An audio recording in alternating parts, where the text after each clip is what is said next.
Hey everyone, welcome back to another exciting tutorial. If you're a designer diving into Figma, you know it's the ultimate tool for collaborative UI/UX work. Today, we're tackling how to edit a component in Figma 2025, which will help you maintain consistency and speed up your workflow.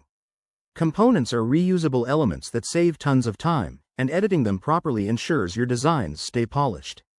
Let's jump right in. First, open your Figma file and head to the Assets panel on the left. Here, you'll find your components library. Locate the one you want to edit. Remember, you're working with the main component, not an instance, to apply changes everywhere.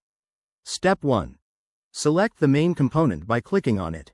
In Figma 2025, the interface is even more intuitive, with a dedicated Properties panel on the right.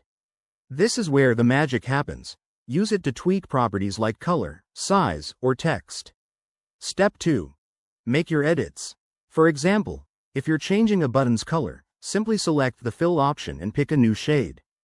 Figma's real-time updates mean you'll see changes instantly. If your component has variants, like different states, e.g., hover or active, switch between them in the Properties panel to customize each one. Step 3. Once you're happy with your changes, Figma automatically updates all instances across your project. But if you need to override for a specific instance, right-click and select Detach Instance. This gives you flexibility without breaking your design system. Pro tip: use keyboard shortcuts like Command+D on Mac or Control+D on Windows to duplicate components for quick testing. It's a game changer for iterating fast. And there you have it. Editing components in Figma 2025 is straightforward and powerful. This skill will make your designs more efficient and scalable. If you're new to Figma, try this out on a simple project. Don't forget to like, comment, and subscribe for more tips.